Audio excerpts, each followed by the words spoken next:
Então, Salmo 23 diz assim: o Senhor é o meu pastor, de nada terei falta. Em verdes pastagens me faz repousar e me conduz a águas tranquilas. Restaura-me o vigor, guia-me nas veredas da justiça, por amor do seu nome.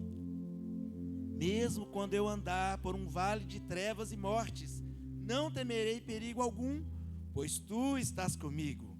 A tua vara e o teu cajado me protegem. Preparas um banquete para mim, à vista dos meus inimigos. Tu me honras, ungindo a minha cabeça com óleo e fazendo transbordar o meu cálice. Sei que a bondade e a fidelidade me acompanharão todos os dias da minha vida. E aqui é você que tem que fazer, é eu que tenho que fazer. E voltarei à casa do Senhor enquanto eu viver. Então é isso, gente. Depois que nós compreendemos que o Senhor é o nosso pastor e que nós não vivemos faltas. Nós não vivemos faltas. Aqui está dizendo: de nada terei falta. A palavra do Senhor é a verdade. Se ela está dizendo de nada teremos falta, é porque não teremos. Em verdes pastagens me faz repousar e me conduz a águas tranquilas. Ah, gente, isso é um sonho. Eu vim da roça e eu lembro aqueles campos verdes assim. A gente vinha correndo como criança e pulava dentro do rio. A gente não queria nem saber o que tinha lá dentro. Se tivesse um toco, a gente espetava. Mas a gente pulava ali e a gente não pensava em nada. E aí a gente cresce, a gente fica bobo. A gente só quer pensar em problema. A gente quer pensar na conta, a gente quer pensar no pneu do carro que está careca, na goteira. A gente só pensa em problema. Mas nós esquecemos de contemplar tudo que nós já temos e somos. A gente só olha para aquilo que nos falta, para aquilo que nós não temos, para aquilo que às vezes a nossa ambição desejou e a gente ainda não alcançou, e a gente só quer olhar para aquilo. Mas nós precisamos olhar para tudo que somos. Então aqui tem no versículo 4 diz assim: mesmo quando eu andar por um vale de trevas e mortes. Quer dizer que nós não estamos isentos de andar por vales de trevas e mortes. A gente estava ali em casa ontem, né, uma mesa abençoada, a gente ali, os homens, né, guardando as crianças, enquanto as mulheres estavam aqui, exibindo toda a tua beleza, todo o perfume, toda, né, a majestade das mulheres, né? Então os homens estavam ali guardando os meninos, a meninada, e aí a gente estava falando da palavra do Senhor, e foi muito bom, porque às vezes nós queremos ser guardados pelo Senhor. Nós queremos ser guardados pelo Senhor, da mesma forma que Daniel foi guardado na cova dos leões. Ele estava na cova dos leões, gente, está entendendo? Ele chegou até onde ele não poderia sair. Não, da mesma forma que os seus amigos foram guardados ali, eles, nem cheiro de fogo não tinha neles, ali na fornalha de fogo ardente. Eles estavam na fornalha de fogo ardente, eles não podiam fazer mais nada. Mas aí então o Senhor estendeu a mão e socorreu eles. E tem muita coisa que eu e você, que nós podemos fazer, mas a gente está lá babando, lá no pé da cama, querendo que o Senhor faça. Então nós precisamos tomar atitude. O que estiver ao seu alcance para você fazer, você tem que fazer. Não é o Senhor que vai fazer. Jesus veio, chegou ali na casa de Marta e Maria, e Lázaro estava morto há 4 dias. E aí ele falava assim: onde é que vocês puseram ele? Aí a Marta: mas ele já está morto há 4 dias, ele já cheira mal. Onde é que vocês puseram ele? Aí, ele está ali. Aí ele falou: tire a pedra. Jesus não tinha poder para tirar a pedra? Claro que tinha, mas ele não tirou. E eu imagino, será que se as pessoas falassem: não, ele já está ruim, eu não vou tirar a pedra, será que ele tinha falado: Lázaro, sai para fora? E aí Lázaro teria que empurrar a pedra ele mesmo? Claro que não, gente. É nosso papel acreditar que o Senhor é poderoso para fazer infinitamente mais do que pedimos e pensamos, e tudo aquilo que a gente propor no nosso coração de fazer e que está de acordo com a vontade dele, ele vai nos ajudar a fazer. Mas só que eu não posso ficar ali babando no pé da cama, chorando 24 horas, pensando que vai descer um anjo do céu e vai arredar a pedra, porque não vai. Nós somos mais do que vencedores em Cristo Jesus, mas nós não fomos chamados para ficar parado. O Senhor é um Senhor de ação, é um Senhor de movimento. E nós precisamos nos mover. Nós não podemos ficar parados. Amém? Então, se eu compreendo o pastoreio de Jesus e me posiciono no lugar de ovelha do seu pasto, tem bastante coisa que eu preciso compreender. A primeira coisa que eu preciso compreender é quem Ele é. Quem Ele é, quem o Senhor é para mim. Então, se você for olhar para uma vida normal de um pastor de ovelhas, e quem são as ovelhas, você vai entender que as ovelhas são obedientes à voz do pastor. E a pergunta: você está obediente à palavra do Senhor? Não estou falando da minha palavra, não. Estou falando do que eu falo que não. Eu simplesmente pego a palavra que é do Senhor e chamo a sua atenção para ela. Eu sou simplesmente um Esdras que pegou a lei e proclamou a lei diante do povo. Eu sou um Esdras, não sou ninguém. Eu sou um Esdras que pega a lei e proclama diante de vocês. E aí vocês têm que se atentar a essa lei.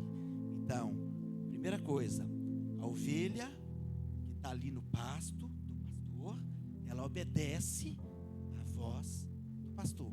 Então, primeira coisa, você precisa obedecer à condução, à direção do Espírito Santo. Você precisa obedecer à direção, os princípios, os propósitos, os mandamentos que estão na Bíblia. Você precisa conhecê-la. E a partir do momento que você conhecê-la, você vai ter a informação necessária para obedecê-la.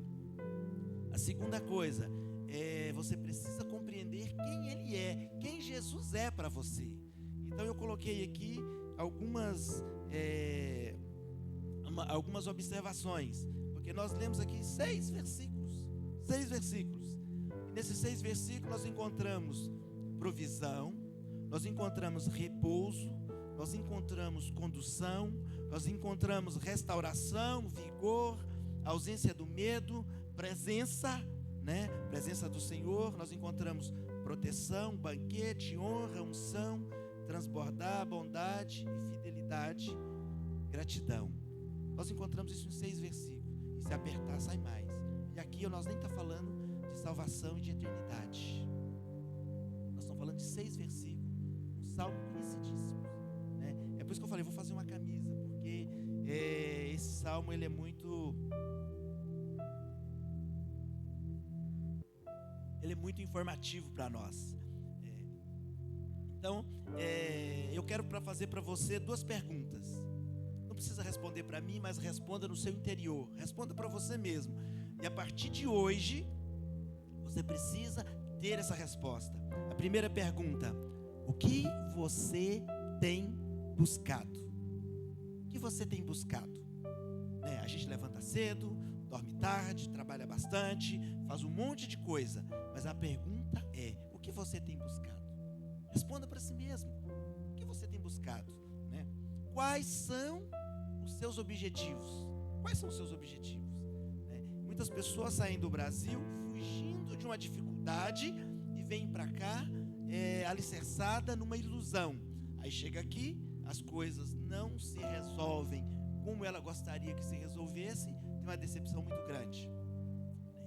Eu já escutei lá em casa, tipo assim: se eu soubesse como seria, eu não teria vindo. Eu também não teria. Mas eu não sabia. Se José soubesse qual caminho ele tivesse que percorrer para ser governador do Egito, ele nunca seria o governador do Egito. Mas sabe o que é interessante? Jesus sabia qual caminho que ele ia percorrer para alcançar eu e você. E sabe o que é mais legal? Ele trabalhou a vida inteira como carpinteiro. E ele convivia com madeiras, com martelos, com pregos. Ele estava lidando com aquilo e ia pregá-lo na cruz. Está entendendo, gente? Você acha que foi por acaso? Não, foi um acidente ele ter caído na família de José. E ali o José era carpinteiro e ele estava ali na carpintaria. Ele já sabia. O pai falava com ele: está vendo, filho? Está vendo esse martelo aí? É com um desses que eles vão te pregar na cruz. Está vendo esse prego? É com um desse. Está vendo essa madeira? É com a madeira dessa. Eles vão colocar uma assim, e vai pregar você lá. Só que você tem que resistir. Você tem que suportar. Porque depois que você suportar, depois que você resistir tudo isso, e você entregar o seu espírito, né? Você vai estar aqui de volta comigo. E todo aquele que olhar para você vai entender que você morreu por eles. E aí então, eles serão atraídos a mim. Vocês estão entendendo, gente? É isso. Então assim, quando nós começamos a olhar para a Bíblia e ler os detalhes, a gente começa a compreender a grandeza que está ali, né? Eu falo às vezes que a gente lê correndo, igual um trator. Não, a minha meta é 3 capítulos por dia, porque se eu ler 3 capítulos por dia, em um ano eu terei lido a Bíblia toda. Mas às vezes a pessoa lê como um robô, ela nem sabe o que está escrito. Então, ainda que você não leia 3 capítulos por dia, mas aquilo que você lê, ele precisa ecoar dentro de você, precisa trazer à tona as verdades que ali estão contidas. Amém, gente? Então eu quero repetir as perguntas. O que você tem buscado? Você veio fugindo da dificuldade? Você veio atrás de um propósito? Você veio para se dar uma nova chance? Ou você veio para experimentar uma nova realidade? Você veio impulsionado por uma vontade do Senhor que ecoava dentro de você, né? Então muitas pessoas chegam aqui pensando que elas vieram para ter uma vida, vamos dizer assim, abastecida em dólar. Mas ela descobre que ela chega aqui para buscar o Senhor. Eu já ouvi isso. A pessoa virou e falou assim: olha, eu pensava que eu estava vindo aqui para buscar a prosperidade, mas eu cheguei aqui e descobri que eu vim para cá para ficar mais perto do Pai. Então, quem sabe foi esse o objetivo: trazer você para cá, afastar você de tudo aquilo que te distrai, que tira a sua atenção, né? Mas aí você vem para cá. Aleluia. Então, se você veio para cá para buscar sustento, eu tenho uma mensagem para você. Jesus é o pão vivo, descido do céu. Ele é seu sustento. Se você veio para cá buscar repouso, Ele vai te dar descanso, né? Ele vai te dar descanso. Então tudo que você precisa na sua caminhada aqui, você vai encontrar no Senhor. Você não vai encontrar em homem nenhum. Ah, não, talvez eu consiga no governo. Não, o governo não pode sustentar você. Ah, não, aquele trabalho que eu tenho, o salário é ótimo. Sim, o salário é ótimo. Mas se o Senhor tirar uma coisinha, aquele salário não vale mais nada. Porque não adianta nós fazer nada nesse mundo, não adianta a gente fazer nada nessa terra, se nós não estiver conectados ao Senhor. Então, Ele é tudo que você precisa. Você vai encontrar nele tudo que você precisa. Então, quando Moisés perguntou ao Senhor assim, qual que é o seu nome? Talvez você não sabe do que eu estou falando. A sarça estava ali ardendo e não se consumia. Então Moisés se aproximou daquela sarça ali no deserto, e o Senhor falou com ele: Moisés, tira a sandália dos pés, porque esse lugar que você está pisando é uma terra santa. E aí então ele, pela curiosidade de ver uma sarça, quer ver? Eu quero dizer para vocês uma coisa aqui. Eu vou continuar falando disso, mas eu quero só trazer à tona um assunto. É normal uma sarça queimar no deserto. É normal. Mas por que aquela sarça chamou a atenção de Moisés? Na frase diz que ela ardia e não se consumia. Então dá a entender que ela não estava queimando ali há 1 hora.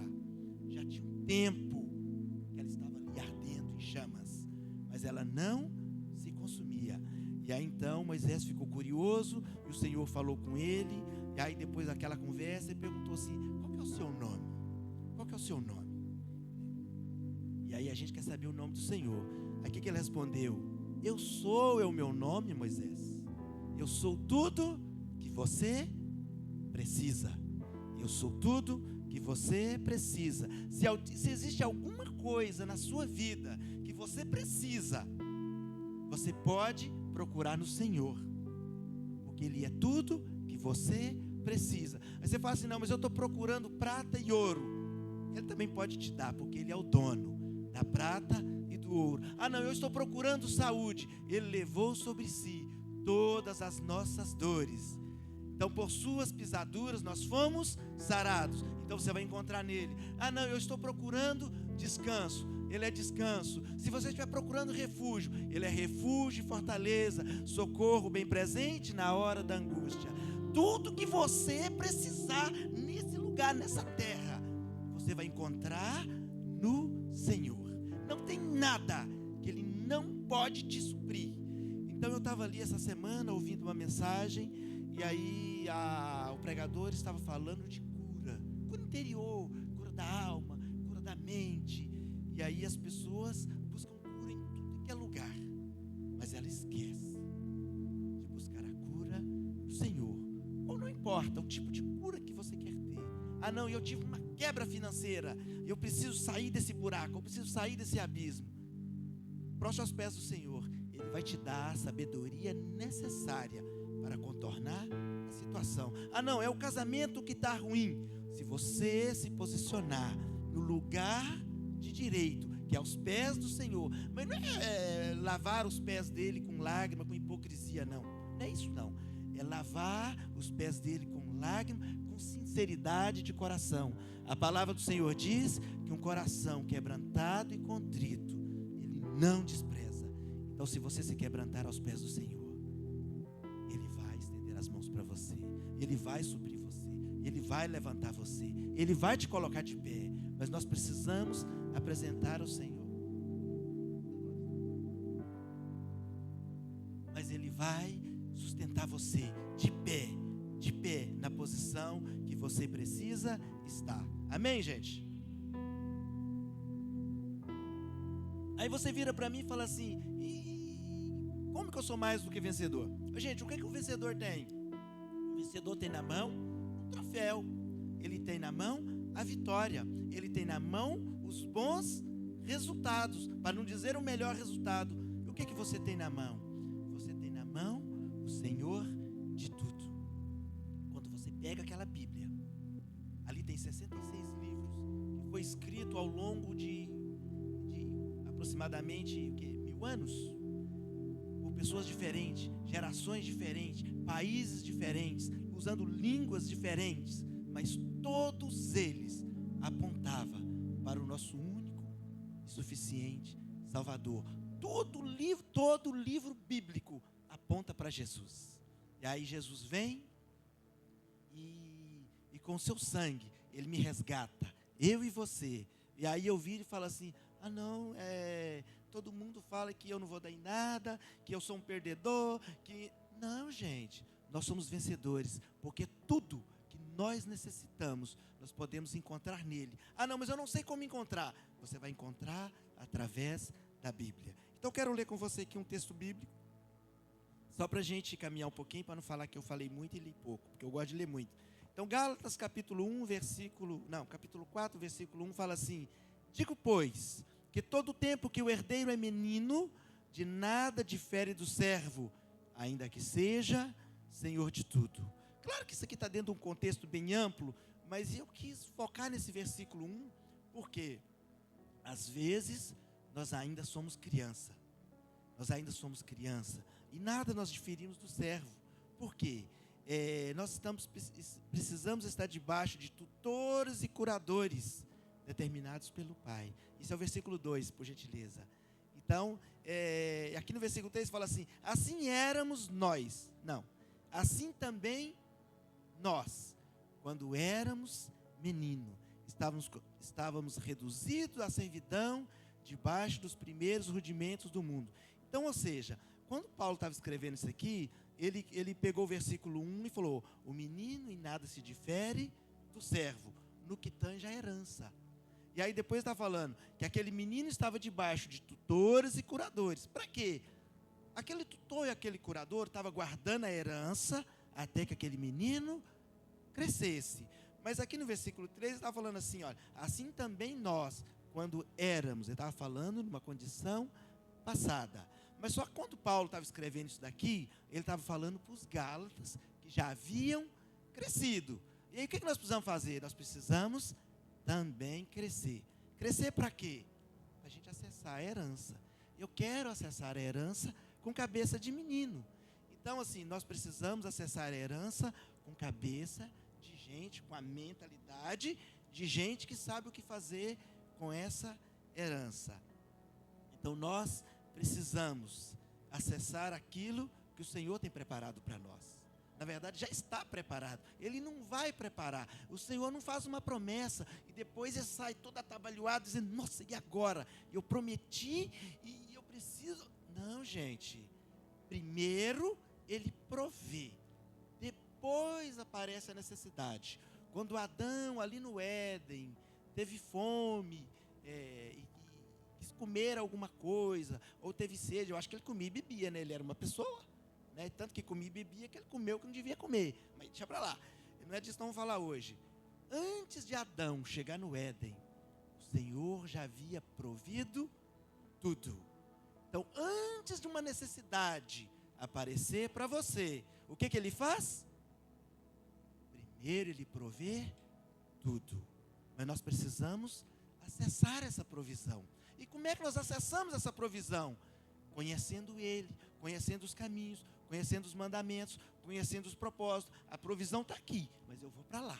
O Espírito Santo fala assim, não, meu filho, faz assim. Não, eu fiz assim a minha vida toda. Então você vai dar cabeçada, porque você vai para lá. Mas Ele quer que você vá para lá, porque é para lá que está a provisão. Mas nós, às vezes, não prestamos atenção na direção que nós recebemos. Amém? Então, nós precisamos crescer na graça e no conhecimento do nosso Senhor. Para quê? Para nós acessar aquilo que Ele já proveu para nós. Então, o Senhor, Ele prepara para nós. Né? Aqui, quando a gente estava lendo o Salmo 23, está falando que o Senhor preparas para mim uma mesa diante dos meus inimigos. Ou seja, você pode ter 1000 inimigos. Né? Na verdade, nós temos inimigos. Nós temos. Mas como que nós temos inimigos? Pessoas que não querem ver a nossa vitória. Pessoas que não querem ver a nossa superação. Pessoas que querem ver a nossa derrota. Mas o que o Senhor está fazendo? Ele está ungindo a nossa cabeça com óleo. Ele está nos honrando. Ele está preparando para nós uma mesa. Ele está nos sustentando todos os dias. Não pense você, que quando você acorda de manhã, o Senhor não está ali colocando os anjos ao seu redor, acampado ao seu redor, para te sustentar, para te guardar de todo mal. Né? Por quê? Porque Ele cuida dos seus. Pensa um pai, né? Eu creio que aqui a maioria é pai ou mãe. O que a gente faz? Às vezes no meio da noite, a gente escuta barulho. Eu não escuto tanto barulho de noite, não. É porque eu durmo muito. Mas às vezes eu escuto. E aí o que eu faço? Eu levanto assim, ó, eu vou lá no quarto, ver se está tudo bem com os meninos. Não é assim? A gente vai lá ver se está tudo bem. E eu lembro que quando assim, eu era um pai assim de poucos dias, né? A Cecília era novinha. E eu ia lá no bercinho ver ela de meia hora para saber se estava tudo certo, gente. Né? Você também ia. Eu sei. A gente ia lá de meia hora. Sabe para quê? Para saber se está tudo certo. Se nós cuidamos desse jeito dos nossos filhos, como é que você acha que o Senhor cuida de nós? A Bíblia fala assim, olha, que ainda que a mãe esqueça do filho que ainda mama, eu jamais esquecerei de ti. Está entendendo? O cuidado do Senhor para conosco é maior do que o da mãe para com o filho. Por quê? É porque Ele nos ama de uma maneira tão intensa que nós não compreendemos. Pensa bem, Jesus estava lá na glória com o Pai. Estava lá na glória. E aí nós aqui na terra, sem direção, sem rumo. Ele falou assim, Pai, eu vou me esvaziar da minha glória. E eu vou descer lá. E eu vou morrer a minha morte, para que eles tenham vida. E todos eles sejam atraídos a mim. E aí então, eu vou entregar. Ele veio, gente, para nos resgatar. Nós não tínhamos nenhuma condição de nos apresentar diante do Senhor da condição que nós estávamos. Mas por um amor tão grande, que nós lemos lá em João 3,16, a gente não compreende esse amor. Pensa bem, alguém que estava lá na sua glória, sabe, o Senhor de tudo, mas Ele vem e se faz um humano. As nossas dores, é humilhado, é cuspido, é chicoteado, é pendurado numa cruz, só para eu e você ter vida, e e vida abundante. Você acha que alguém faz isso? É para a gente ter uma vida miserável, derrotada, gente? Misericórdia. É para que nós tenhamos uma vida abundante. Se você está enfrentando dificuldades, se você está enfrentando algo que está te pondo para baixo, você pode ter certeza que isso não vem do Senhor. Você pode levantar a sua mão e com toda a autoridade que o Senhor te deu e repreender, porque não vem do Senhor. O que vem do Senhor é vida, é paz, é alegria, é gozo, é harmonia. Você está entendendo? O que vem do Senhor é para nos colocar de pé. Tudo aquilo que está te empurrando para baixo, quer te humilhar, quer te derrotar, quer te abater, não vem do Senhor, vem das trevas. E você tem autoridade para declarar que está debaixo dos seus pés, pelo nome de Jesus. Está entendendo? Então, assim, eu aprendi isso, gente.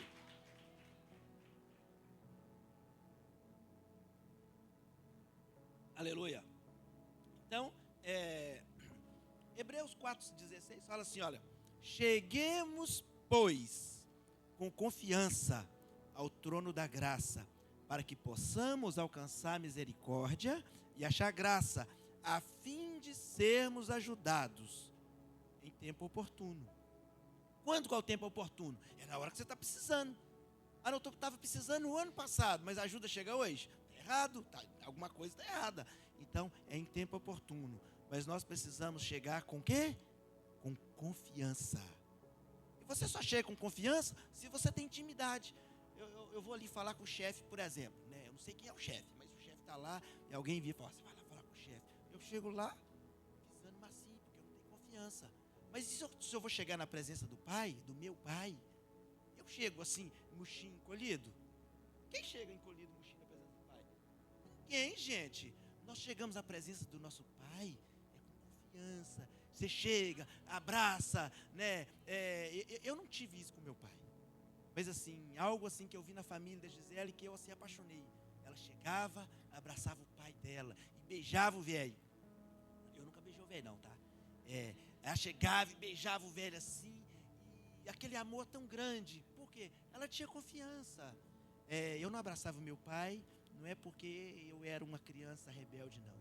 É porque o meu pai não tinha a carteira de paternidade. Ele não tinha passado na escola. Então ele não aprendeu a ser pai. Mas aí você fala assim, e agora? O meu exemplo de paternidade foi meu sogro e meu Deus. Amém? Ele é o exemplo de paternidade. Então você como eu,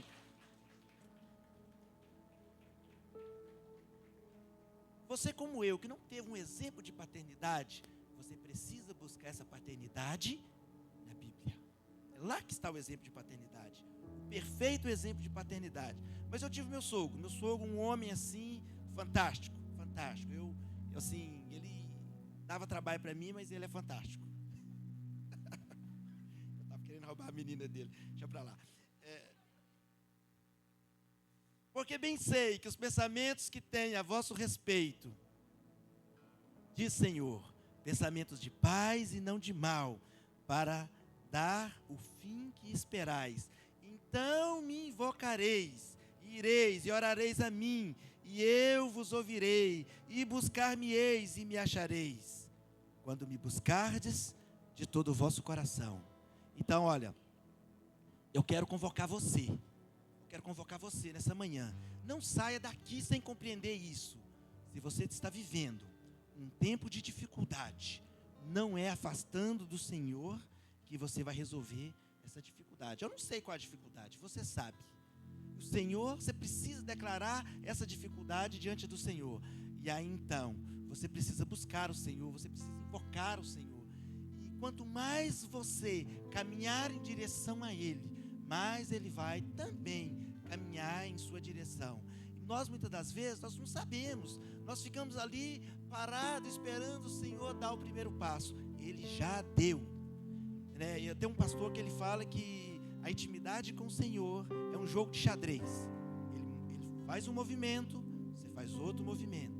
Se você fizer um movimento, ele vai fazer um próximo movimento. E você tem que fazer o próximo movimento. O primeiro movimento ele já fez.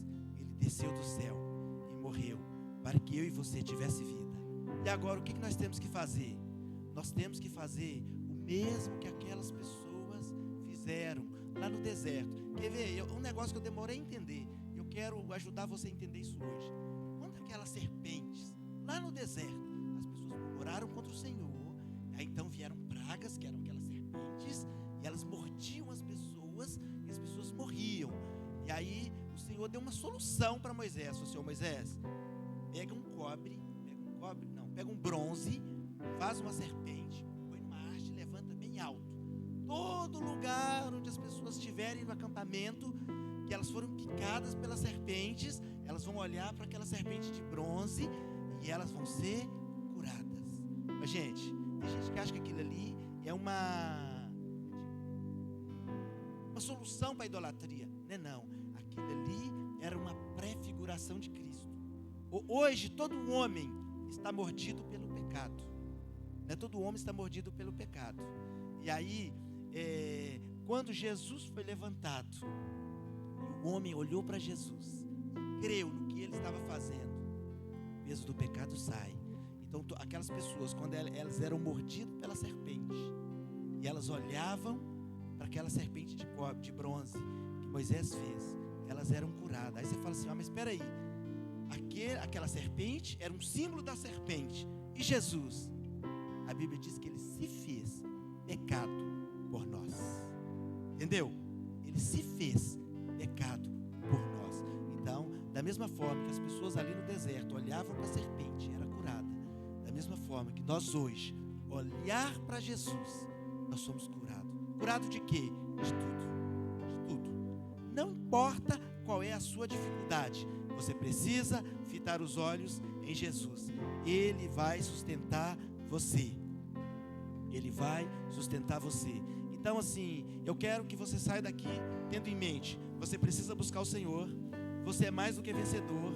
Você é filho. Amém? Então, você precisa ter isso em mente. Se você, eu não lembro, então escreve na geladeira, escreve nos umbrais da porta, faça igual sacerdote, coloca dentro de uma caixinha, põe dentro, amarra na testa. Toda hora você fala: o que é isso? Você diz: não, eu sou mais do que vencedor, eu sou filho do rei e eu preciso invocá-lo. Isso tem que estar na sua mente. Você não pode. Aleluia, aleluia, aleluia, aleluia. Então, assim, eu quero finalizar a minha ministração dizendo: o Senhor irá suprir você em todas as áreas. Em todas as áreas. Não, se é área emocional, Ele vai suprir você. Se é área financeira, você precisa fazer o dever de casa. Você não pode gastar mais do que ganha e pensar que o Senhor vai mandar um anjo do céu com um cheque na mão. Isso não é sabedoria. Isso é falta de sabedoria. Então você precisa fazer o dever de casa. Não, eu preciso que a minha esposa me ame.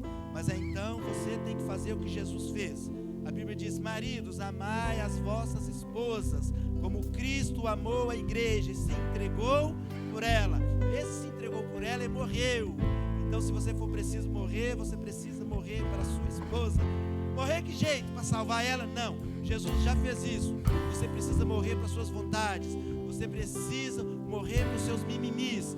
Você precisa ser alguém que demonstre amor pela sua esposa.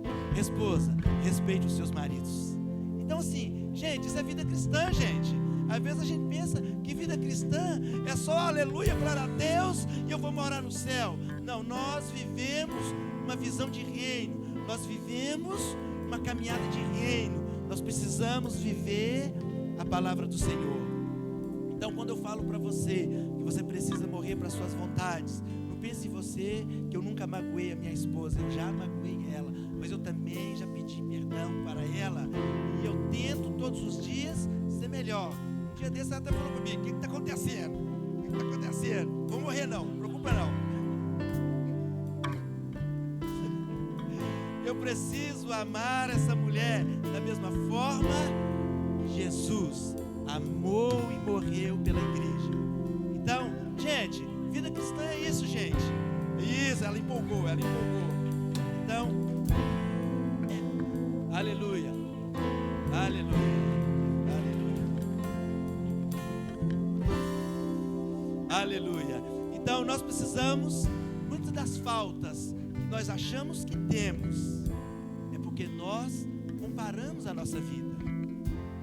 Nós comparamos a nossa vida, né? Então, se eu pegar tudo que tenho hoje, vamos dizer assim, financeiramente, e olhar talvez para alguém que está melhor resolvido financeiramente, eu vou achar que eu sou pobre. Mas se eu pegar tudo que tenho e ir lá para a Etiópia, eles vão achar que eu sou rico.